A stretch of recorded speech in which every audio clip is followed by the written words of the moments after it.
Here on the Locked On Steelers podcast, if you think Minkah Fitzpatrick shouldn't get a payday, you are out of your mind. We'll explain why and why the Steelers should pay him soon when it comes to finding out how much they're going to pay him down the line for an extended contract. We'll also talk about who wears the green dot in the Steelers defense and much more as OTAs begin today, Tuesday. Joining me today will be Wes Euler from Steeler Nation Radio. Let's get into it. You are Locked On Steelers, your daily Pittsburgh Steelers podcast, part of the Locked On Podcast Network, your team every day.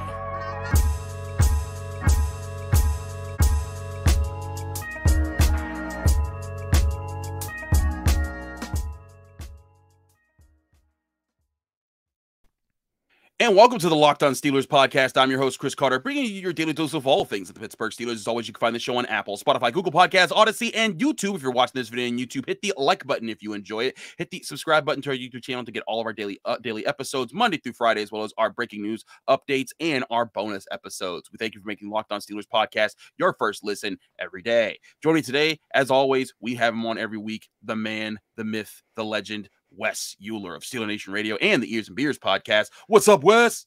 Mr. Carter, always the pleasure is always all mine. I'm a Chick-fil-A employee. My pleasure. I was like, what? I was when you said Chick-fil-A, I'm like, what does Where that are you mean? going with that? Polynesian sauce? What are we talking about here? I do like the Polynesian sauce as much as I love ketchup. Polynesian sauce be hit. Me too. But Wes, let's dive right into our first topic. And it's a topic that you and I have discussed privately a lot. And it's just the fact that the Steelers do have to pay Minkah Fitzpatrick. I know that there's people out there, he's in his final year of his contract and everything, and the Steelers haven't given him the full-on extension. And there's a lot of projections that because this guy in 2 of his 3 years with the Steelers was first-team All-Pro, there's a lot of people, including myself, including you, that think he should get top dollar money at the safety position. But there's some out there, Wes, who think, well, wait a second, why would you pay him that much money? And all, and they start making up these excuses, and they look back at his last year. And if you look at his last year, statistically, there was a drop-off. This was a guy who, in his first 2 years looked like he was an unstoppable interception machine. Now, there were some out there, Pro Football Focus, who were saying that those were just accidents or incidents, like they weren't something he could redo. He wasn't really that good. And so him having 5 interceptions in 2019, 4 interceptions in 2020, he only had 2 in 2021. And so some are saying that's a sign that he's not as good as you think he is. He's about to drop off. Don't sign him to the long-term deal. Wes, why are those people crazy? Cool. Well, there's a lot to unpack there, Chris. Here's the thing. I realize that just from a general standpoint, you would like to have seen that splash continue, or at least more than the lower number last year. But there's also a rhyme or reason to that. If you're somebody who, even if you're a pseudo film junkie, if you like to watch the All 22, those type of things, and I'm not sitting here pretending that I'm some expert, but there's a reason for that as well, too, and it's because defenses are game planning around Minkah Fitzpatrick in a sense. I mean, not in a sense. People know what I'm talking about when I say that. And that's a real dangerous thing to flirt with not having. Right? Part of the reason why Minkah was getting all that splash when he first came to Pittsburgh was because defenses still hadn't figured out what he looks like in the Steelers' defense. Agreed. They have now, obviously, with the sample size, and they've adjusted to that. That's what the offensive coordinators get paid a lot of money around the NFL. The head coaches get paid a lot of money. That's what they do. Mm-hmm. So some people might be thinking, well, okay, offenses have figured him out then. Well, why would you give him all this money? Because they figured him out because he's taking away such a large chunk of the field, and they're not looking there. There's a lot of benefits of this. One of them, like you and I have discussed, has been if you look at how the Steelers have done against tight ends the past 2 years, it's been much better than they had done the years before that, when the Gronks were just chewing them up and spitting them out every single time they played. And a big part of that is because Minkah takes away a huge part of the field. That allows Edmonds to help with the tight ends. It's a very symbiotic relationship there. It's a very comfortable relationship there. There's also, I think if you take away the Bengals games from this past year, and of course the back-breaking touchdown by the Raiders, I believe it was Ruggs that scored that on that bomb, the Steelers have done a great job of not giving up the deep ball, not giving up the big play. And there's exceptions to that. There always is. Right. But in large part, They have done so good at that over the last 2 years, taking that away from teams for the most part, and Minkah is a huge reason for that. So what it's done, the way it allows you to play against tight ends, the way it takes away legitimately a chunk of space for the opposing offense. I'm with you. I wish that interception number was still a little bit higher, but I think Minkah Fitzpatrick value to this defense, if you just look away from the stat sheet and look more at the X's and O's and what's going on, his value to this defense is massive. It's paramount too. They would be a different defense without him. They absolutely would be. And to your point about deep balls and being a different defense, go back and look at how many deep balls they were giving up in 2017 and 2018 versus 2019 and 2020 when he came in. It is night and day. I mean, I remember in 2017 that was one of the biggest problems, was that they couldn't stop the big plays enough. Joe Hayden would lock down one side of the field, but Artie Burns would make mistakes. Sean Davis would make mistakes. Mike Mitchell would make mistakes. And when Minkah Fitzpatrick took over, and Joe Hayden even talked about this, when Minkah Fitzpatrick had his pick 6 against the Colts that went like 100 yards in that game in 2019, Joe Hayden talked about how on that play he dove to try to get the pass because he thought he had it, and when he missed it, he thought he gave up a touchdown. But when he heard the crowd roar and they're at Heinz Field, he just was like, "What?" And he looked up and saw 39 running, and he was like, "I knew from that moment on that man had my back." And that's real. That's valuable to say to your corners that we have one of the best safeties behind us. So let's play aggressive. Let's play this way because we know that guy's going to hold it together. That's the person you're talking about. And even in a year where his interception numbers were down because they knew they didn't have to throw to him if you could run the ball so much. He had 124 tackles. Now I know some people are going to say, "Well, they still weren't great tackles. They weren't tackles for loss." Well, he's the free safety. He's the guy that's the safety valve. His job is to make sure that this run doesn't get any worse than it already is. Those 124 tackles, Wes, are the most ever by a Steelers defensive back. And it's not even close. When crazy. Terrell Edmonds got 105 tackles in 2019, that was the most ever. And that just eked out several Ryan Clark seasons, Lee Flowers, Rod Woodson, Chris Hope, even Troy Polamalu up in that mix. But that's how much Minkah Fitzpatrick was all over the field trying to make up for the deficiencies in the run defense. This is a guy who's not afraid to get his hands dirty, but is much better when he can be the X factor guy that's flying around the field. We know that. The Steelers know that. That's why he's going to get paid. Now, I know one of the big hang-ups is people talk about, well, what about the money? If you're paying him this extension, he's going to want top safety money. And I'm going to say, and I believe you agree, pay him it. It's fine. This is a big reason why I think it's great that they don't have a top-end quarterback on their books. Now they can replenish the entire roster as they're finding that next quarterback. The top-paid safety per year, according to Over the Cap, right now is Jamal Adams at $17.5 million a year. You mean to tell me if the Steelers just paid Minkah Fitzpatrick $18 million a year for the next 4 or 5 seasons, he's 26 years old, by the way, so by the end of this contract, he would still be in his prime. Like, that's a steal. And especially with the salary cap being about to boom, what we consider in our heads $18 million, that sounds like a lot. The percentage of your salary cap of that is going to shrink because of how much more money is going to be available. And you'll be getting in front of the safety market because with players like Jessie Bates, who's currently having a contract battle with Cincinnati, there's going to be guys that get paid mega bucks. The Steelers need to pay Minkah Fitzpatrick now before this gets any worse, before anyone else signs some crazy extension or some crazy deal. And that way you have Minkah Fitzpatrick for until like the late 2020s, where it'll be 2027, 2028. And then you're wondering how, where is he in our system? How much should we pay him now that he's like 30 years old or whatever? Then worry about that. But if you wait and you let other teams sign more safeties, you're going to put yourself in a position where you're going to have to pay him more money. And whereas he'll deserve it, it's something that you can avoid if you just get it done now. Yeah, two things to wrap that up perfectly. The first is to piggyback off what you just said. You and I talked about that a lot this time last year with TJ Watt. Yeah. And that just pay the guy. Just pay him. The longer you kick that can down the road, he's going to be productive. The salary cap's going to go up. He's going to be older as well, too, and you're just going to have to pay him more. And look at how well that worked out for the Steelers. I mean, could you imagine if they'd be trying to pay TJ Watt this summer instead? Coming off the NFL Defensive Player of the Year and tying Michael Strahan's all-time single-season sack record. It would make the current contract he's on look like chump change. I was going to say, so I don't think any of us are sitting here saying the Steelers got TJ Watt for a discount, But his contract right now would look like a discount as opposed to if they would sign him to one this summer. So that's the first thing. The second thing is, you mentioned him helping in the run game, and we all know, you and I have talked ad nauseum this offseason about the run defense, and everyone knows dead last in the league last year, and it hasn't been very good for a few years now. I'm sure there's some of our listeners that are thinking, well, okay, guys, we all agree on that. We agree that the safeties in the secondary have had to play a big role in helping the run game. We agree it's been a big issue. Why don't you take that $18 million and instead of giving it to Minkah, why don't you use it to fix the run game? You're robbing Peter to pay Paul, if that's your logic, I think, because you might take that $18 million. You might be able to sign 2 players and fix your run game. Maybe. You're right. That's also a maybe because you would have to spend that money wisely and make the right signings and everything. But then all of a sudden you would open up problems on the back end again. So you would be clogging one, like the boat would be sinking and you'd be clogging one hole while you left the other one to spring a leak, right? Just to me, Minkah knows the defense. He's worked out so well with the organization. Like, as you mentioned, too, just 26 years old. I mean, we look at his career. It feels like he's been doing this for so long. He's been so good. You could reason to say that he could still even get a little bit better, which is a scary thought. And you mentioned the quarterback money now, too, that you're not paying a franchise quarterback. To me, it feels like a no-brainer. You and I have also discussed plenty. I feel like I've said that 7 times now already.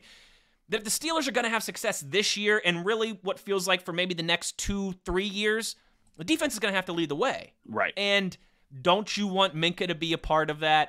I think you should.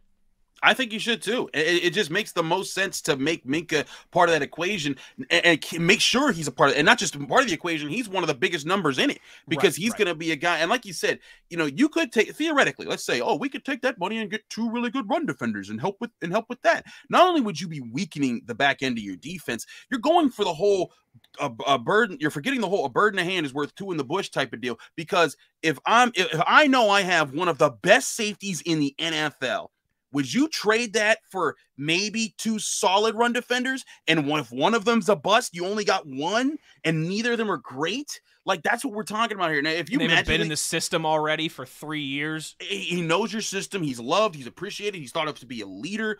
This dude is the truth. I've been saying this since they got him, since before they got him. I was one of the people that was pounding the table. They need to go trade for this man. You and Brandon Hunt were pounding the table for Minkah Fitzpatrick, baby. Yes, I am intellectually on the level of Brandon Hunt. That's something we're totally saying here. I'm nowhere near Brandon Hunt's football. I heard you taught him how to watch film. That's what I was taught. Stop it. Sources. I said nothing of the sort. Brandon, if you're watching this, you know what's funny is there's always the couple people out there who would take that seriously. Exactly. So I'm like, I want to cut y'all off. But point being, Minkah Fitzpatrick, pay the man now. Get it on the books so you don't got to worry about it, and he can be your superstar safety for the next several years and be a leader for your defense. We're going to take a quick break. When we come back, I want to talk about, though, another issue of leadership on the Steelers defense involving the green dot and who's relaying the signals. We'll talk about that in just a second. But first, I got to talk to you guys about rockauto.com. Y'all know about rockauto.com. You can save time and money when you visit rockauto.com. Why choose to spend 30%, 50%, even 100% more on the same parts from a chain store or a car dealership? For example, if you need a Honda Odyssey fuel pump, it can cost as much as $353 at a chain store. But if you go to rockauto.com, it's $216. That's huge savings for you right there. Rock Auto is a family-owned business serving do-it-yourselfers for over 20 years. Rock Auto's prices are reliable low for every customer, and they have everything that you could need from brake parts to tail lamps, motor oil, and even new carpet. Go explore their easy-to-use website today to find your solution for your auto part needs. And when you visit rockauto.com, be sure to check out all the parts available for your car or truck, because you never know what they might have in stock and what might be an amazing deal. And when you're there, be sure to write Locked On in there. How did you hear about us box so that they know that we sent you? Amazing selection, reliable low prices, all the parts your car will ever need. Visit rockauto.com today.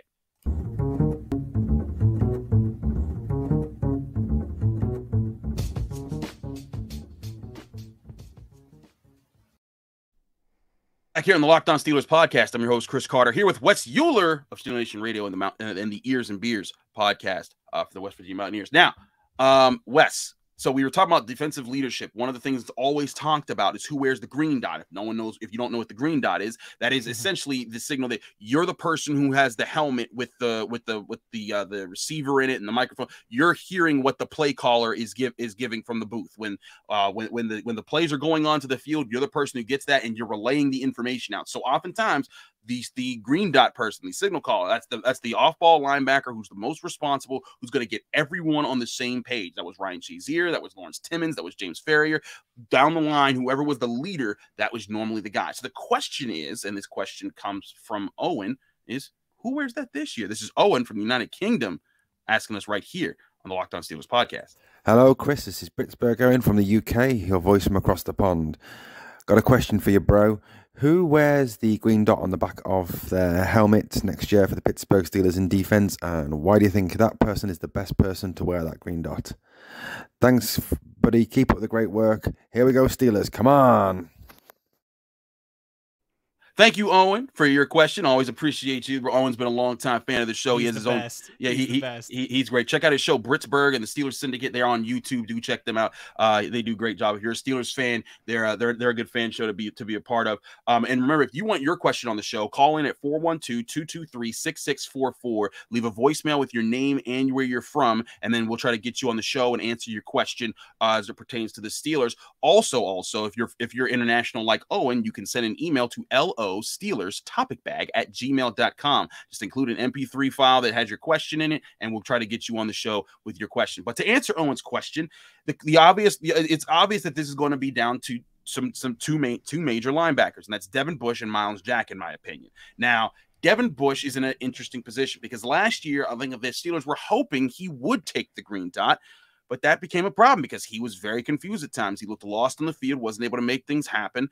And so he was yanked at times as well, too. He was yanked. Like there were times he couldn't be the starter because they couldn't trust him. So the Steelers kind of had to figure things out. But now this year, you're looking at it, and now he's had a chance to not just focus on rehab, but being ready as a linebacker. And when Devin Bush got to the Steelers years ago, before he had his rough year of 2021, he was the guy that people were saying, man, this guy's calling out plays in rookie camp. Like, this guy's calling out, he knows our playbook already. There was excitement that he would be the green dot guy for the next 10 years because the Steelers got him at a very young age. So now the Steelers go get a guy in Myles Jack who's been a team captain. He's been a guy who can relay those types of things. So now the question is, Devin Bush, Myles Jack, who should wear that green dot? And, these are things that we're going to be looking for as OTAs open up today on Tuesday. Wes, who do you think might have the edge in this situation? And isn't this kind of Groundhog Day, Mr. Carter? It is. Because last year going into the season, we were talking about, is it going to be Devin Bush or is it going to be a former Jacksonville Jaguar linebacker? That is funny, yeah. It was Joe Schobert. Now it's Myles Jack. I think it's going to be Myles Jack, and here's why. Okay. They gave it to Joe Schobert last year, and he to use a Mike Tomlinism, he had to hop on a moving train. Mm-hmm. Like, he didn't have the benefit of Myles Jack he had no OTAs. He had no minicamp. He was mid-preseason. He was mid-preseason. He got the training camp late. So Myles Jack is going to have that entire backlog of time and experience and practice and verbiage of the signals and the play calls and the playbook and all that stuff that Joe Schobert didn't get. Chris, it has to be one of those two. I think you're right with that. I'm sure some people are thinking, well, what about TJ Watt? You want it to be, and this is something that my colleague Arthur Moats could explain really well. You always want that guy to be a middle linebacker because that guy has to communicate with everyone on the defense. Exactly. And it's just, if you play on the edge, you're trying to yell to the cornerback across the field. That's difficult. If it's Cam Hayward and he's trying to yell back to Minkah Fitzpatrick and Edmonds, that's difficult. You want it to be, it's why the middle linebackers are called field generals, right? They're the quarterback of the defense. You want it to be one of those guys, and I just don't know how you could, as we sit here today, right, at the end of May, I just don't know how you could have faith in Devin Bush to be that guy that can handle all the responsibilities up, because that's something that happens on the fly a lot too.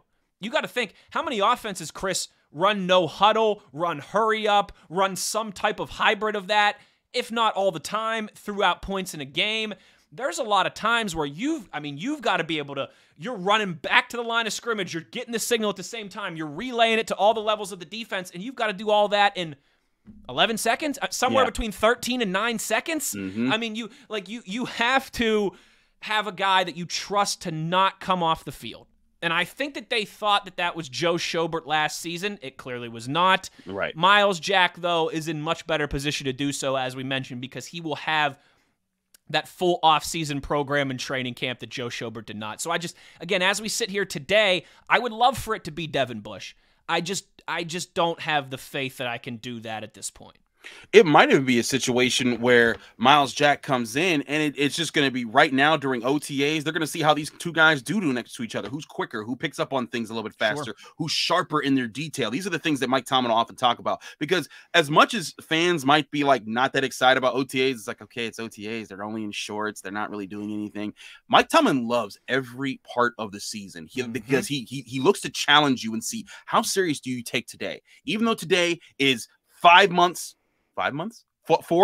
away from the start of the season. My math sucks. Even though today's 4 months away from the start of the season and training camp's still months away, like there's all these things in the way that you could see. You could take today not serious and think, oh, well, I'll be serious later down the line. But how serious are you right now? Because if you're serious right now, I know you'll be serious down the line. And that's why I think Mike Tomlin's going to be looking at Devin Bush especially and say, hey, man, we drafted you 10th overall. We traded up to get you. You got to prove to me that I can give you this green dot. So I do think there's going to be a sense of maybe at least in OTAs. I'm not even sure if that's a thing that they do in OTAs to challenge. I mean, someone's got to relay information. So we'll see if Devin Bush gets the pole position of getting it to start, because he's been in this defense for 3 years now. But I wouldn't be surprised if Myles Jack if they just do a thing where they're rotating, like, hey, Devin, you take the calls this time. Myles, you take the call this time. Because on top of that, you need to be prepared for when one of them gets hurt. Because let's say Myles Jack does get that, but there's 4 games that he doesn't play out of the year. You're going to need Devin Bush to be ready to take on that role, and vice versa. If Devin Bush is amazing this year. Absolutely. Right. So I'm kind of with you. I think Myles might earn it early on because he's also an NFL veteran who's been used to playing sideline to sideline, playing different things. He's had to learn different defenses with the Jaguars. So you bring him into the system and he might understand it. But if Devin Bush starts to look proficient, maybe you say, hey, Devin, we'll put you in there. But it also could be a thing where maybe Devin Bush becomes really comfortable because he doesn't have to talk to anybody. All he does is have to listen and relay what he knows to back to Myles Jack, and he's just playing that much faster because Devin Bush's thing is playing fast, playing quick, and the more you're thinking, the less chance, the less of a chance you have to play that fast. So I'm on to something with you here. I think you might be right about Myles Jack, at least to start off being the guy that wears the green dot.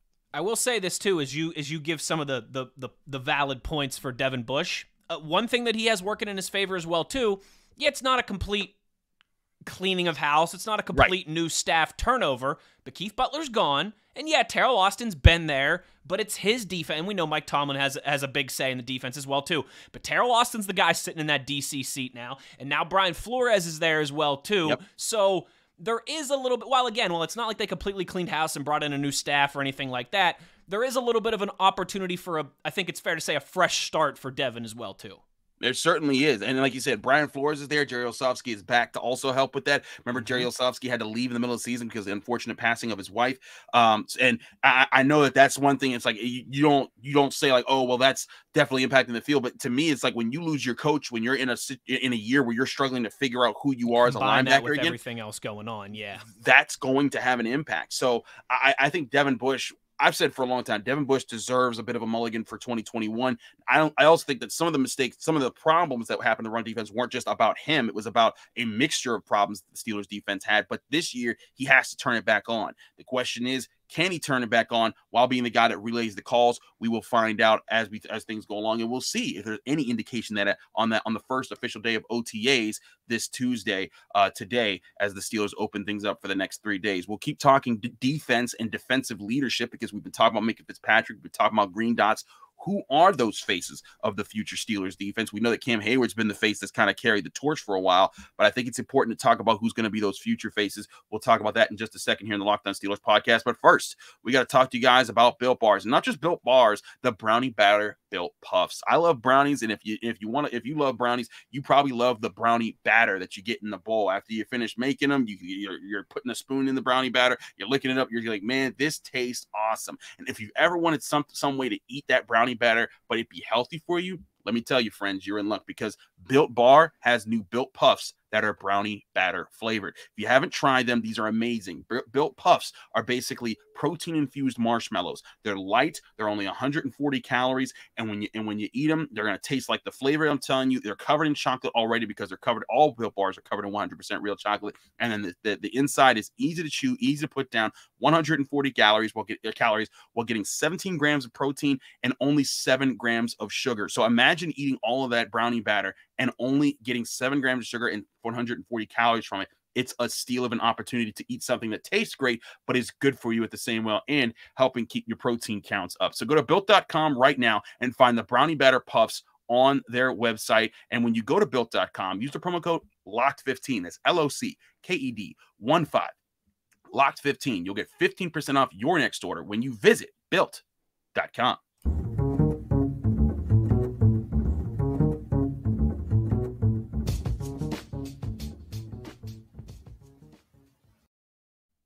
Back here on the Locked On Steelers podcast, I'm your host, Chris Carter, here with Wes Euler of Steeler Nation Radio and the Ears and Beers podcast. Wes, let's talk about leadership for a sec on Steelers defense and who it could be this year that steps up into it, because we all know Cam Hayward is the face. He's the guy that's carried the torch. He's held it for the long time. Joe Hayden was the leader of the secondary. He was the veteran that kind of everyone rallied around. But now you need some of these younger guys who have been more so playmakers to also be leaders. TJ Watt, I think he started to step into that leadership role a bit last year, because TJ Watt was never a guy in his early years, his first like 2 or 3 years, where you saw him kind of rallying all the troops outside of his play. Because when he makes a big play, everyone does rally around him. But, you know, being the James Farrier, the guy that said, this is a 5-star matchup, goes we, like stuff like that.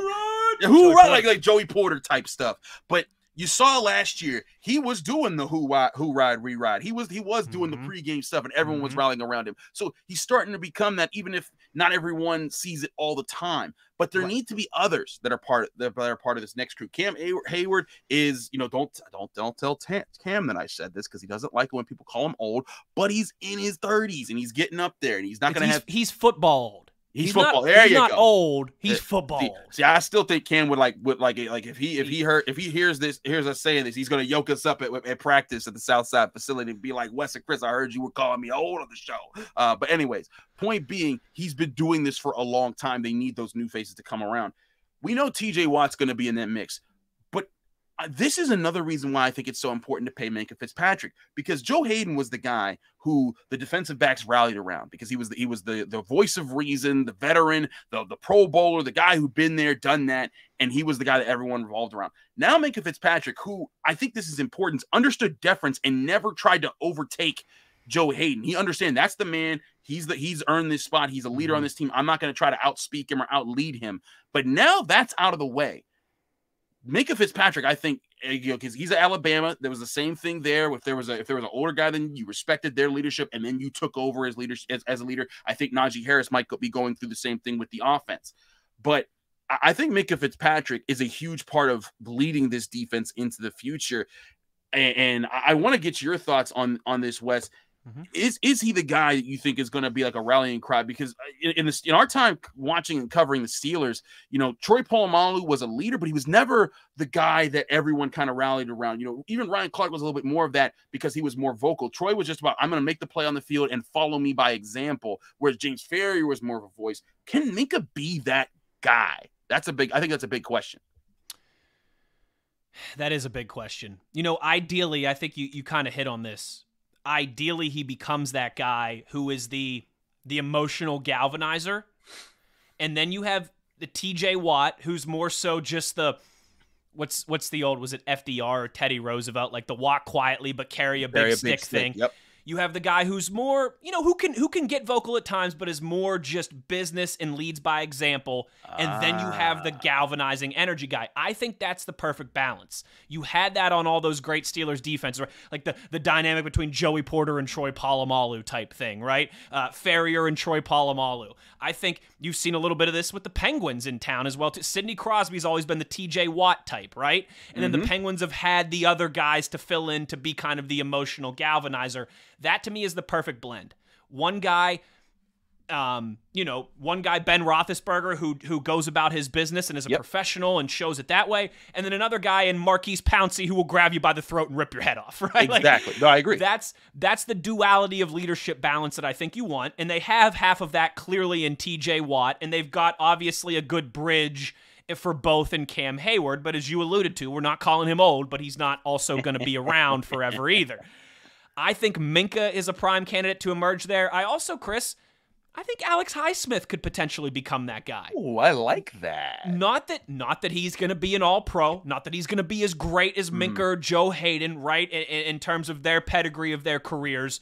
But Alex Highsmith, he was a small school guy at Charlotte, right, who was the leader of that defense, who was the standout player. And he's shown some of that grit, some of that passion, some of that emotion throughout his early career. So, again, I think you have the best defensive player in football, the lead by example guy who works his tail off, who works harder than anybody else and can speak up at times. You need someone else to be that Energizer bunny, the one who can yell and get rowdy and do it in a different way, who can, fire you up a little bit. I think Minkah could certainly be that guy. I also, though, I'm interested to see if Alex Highsmith could potentially grow into that a little bit this year, because then all of a sudden there would be some days of yore vibes with that, right? Where you had the psycho Joey Porter next to the cool, calm, and collected Larry Foote, right? There is something to be said there for that balance. If Highsmith can be that guy who kind of ramps it up emotionally and in terms of intensity, I think that would be a really good development for the defense as well. No, I agree. I mean, and Joey Porter, he wasn't just the loud guy. People did follow him. Like the week leading up to the Super Bowl, he bought everyone Notre Dame Jerome Bettis jerseys to wear on the plane there. And Troy Polamalu was like, "I hope you understand, Jerome. This is how much I love you because I hate Notre Dame." They'd be like me wearing a Pitt. That'd be like me wearing a Pitt jersey. Exactly. That'd be like if I walked up to Except you. Except for I didn't play at WVU. Troy played at USC. Right, like playing against USC, playing for USC against Notre Dame. Like that's a big all-time rivalry. And so it's like I get that, and that's Joey Porter was able to get the whole team to do that. And then the image that I will never forget: Super Bowl 40 when they're in Detroit, Jerome Bettis' hometown, and he runs onto the field, and he didn't know that he was going to be the only guy running onto the field. But you see Joey Porter with his arms out, blocking the whole team, like let him have this moment, and no one was ever crossing Joey. That kind of leadership is important. And James Ferrier brought that kind of leadership. I think Casey Hampton brought a quieter version of that kind of leadership. Hines Ward brought a louder version of that kind of leadership. One. And the Steelers, Ben, I think he's been a leader, but not the kind of way that, like you said, he's more of he goes about his business. He challenges you, and he's so important because he touches the entire field. But he was never the let's go get him guy like how Cam Hayward is. I mean, there's even the I think the picture was when they won the Bengals game in 2017 when Ryan Shazier got hurt. There's a picture of Cam Hayward ruffling Ben Roethlisberger's head in that, after that game, kind of been like, good way to go get him, Ben. Right. You want guys like that. And, Alex Highsmith is an interesting candidate. I think Myles is important for the green dot responsibility because Myles Jack or Devin Bush could play into that as well. All of the great Steelers teams that have won Super Bowls, whether it was 2008, 2005, or the 70s, they had a great middle linebacker who was holding it down and everyone looked to. For the 2000s, it was James Ferrier. He commanded that part of the field. Everyone listened to him and followed his example. For the 70s, it was Jack Lambert. He was just that dude. And I think the Steelers need a guy like that who can be a tone setter, a playmaker, and maybe you're not the meanest, nastiest dude on the field, but it doesn't always have to be your best player. Exactly. Like Jack Lambert was great, but a lot of people will tell you he wasn't the best player on that defense. No. Mean Joe was better. Mel Blount was better. Some people will say Jack Ham was a little bit better. Yeah. But he needs to be good. He needs to be somebody that's not coming off the field. It can't be someone who only plays 40% of the snaps. He needs to be a good player, but it doesn't have to be a future Hall of Famer either.